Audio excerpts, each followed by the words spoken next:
राज ठाकरेंनी सुद्धा मनोज जरांगे पाटील यांना आता पत्र लिहिलेलं आहे। महत्त्वाची आणि मोठी अपडेट आपण पाहतोय। सकाळीच त्यांनी मुख्यमंत्र्यांशी सुद्धा संवाद साधला।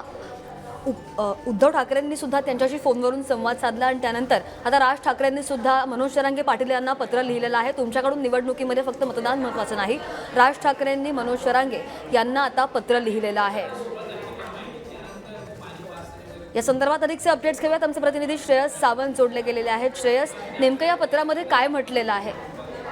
खऱ्या अर्थानं जर आपण मजकूर बघितला तर राज ठाकरे हे पहिल्यांदा मनोज जरांगे पाटील यांना भेटले होते मागच्या उपोषणाच्या वेळी आणि आता त्यांनी पत्र लिहिलेलं आहे। या पत्रात त्यांनी सरळ नमूद केलेलं आहे की आता तुम्ही उपोषण सोडा आणि स्वतःची काळजी घ्या।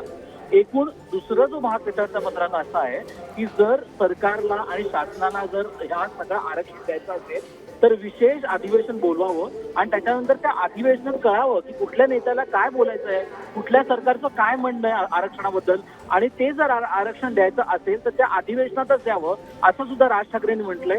एकूण जर आपण बघितलं तर अनेक मागच्या 2-3 दिवसापासून जरांगेंची प्रकृती सुद्धा चिंताजनक आहे। ते जेव्हा बोलतायत तेव्हा त्यांचे हात खरचत आहेत। या सगळ्या विषयावर काल रितेश देशमुख असो किंवा आज राज ठाकरे सुद्धा पत्र लिहिलं आणि स्वतःची काळजी घेण्याचं विनंती केली आहे।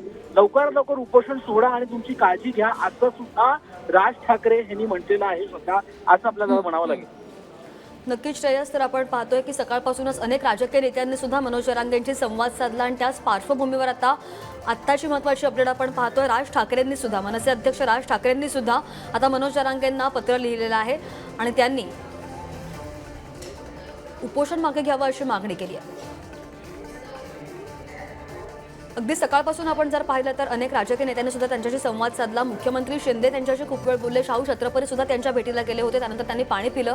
त्यानंतर मनसे नेते आता राज ठाकरे यांनी मनसे अध्यक्ष राज ठाकरे यांनी सुद्धा आता मनोज जरांगे पाटील यांना पत्र लिहिलेलं आहे।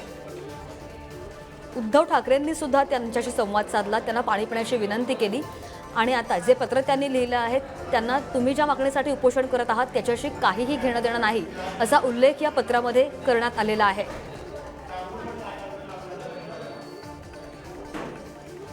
तर राज ठाकरेंनी जे पत्र लिहिलेलं आहे त्यामध्ये नेमकं जरांगेंना त्यांनी काय म्हटलेलं आहे ते सुद्धा आपण पाहूयात। तर इथली राजकीय व्यवस्था भंपक आहे आणि त्यांना तुमच्याकडून निवडणुकीमध्ये फक्त मतदान हवंय असं सुद्धा राज ठाकरे यांनी म्हटलंय। तर ते एकदा मिळाले की आपली सगळी आश्वासनं विसरणार अशी यांची वृत्ती आहे। त्यांना तुम्ही ज्या मागणीसाठी उपोषण करत आहात त्याच्याशी काहीही घेणं देणं नाही असं सुद्धा राज ठाकरेंनी या पत्रामध्ये मनोज जरांगेंना लिहिलेलं आहे आणि अशा खोटारड्या आणि बेफिकीर लोकांसाठी तुम्ही तुमचा जीव पणाला लावणं योग्य वाटत नाही असं सुद्धा त्यांनी लिहिलंय आणि म्हणूनच तुमचं उपोषण तुम्ही तत्काळ थांबवावं अशी विनंती करायला हे पत्र मी लिहितोय। तुमच्या मागण्या उपोषणाच्या वेळी हा प्रश्न गुंतागुंतीचा आहे आणि असं मी तुम्हाला म्हणालो होतो। तर अशा प्रश्नांना हात घालण्याची या राज्यकर्त्या मंडळींची इच्छा नाही असंही मी म्हणालो होतो। नुसतं जातीच्या नावानं मतं मागायची, खोटी आश्वासनं द्यायची असे हे यांचे उद्योग आहेत।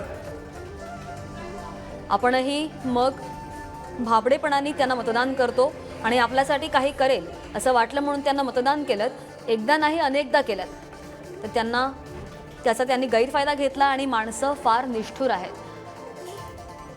कोण गेलं, तुम्हाला इजा झाली या गोष्टींनी त्यांना काहीही फरक पडत नाही, त्यांच्यासाठी तुम्ही जीव पणाला लावून घेऊ नका असं म्हणत राज ठाकरेंनी त्यांच्यावर ताशेरे ओढले।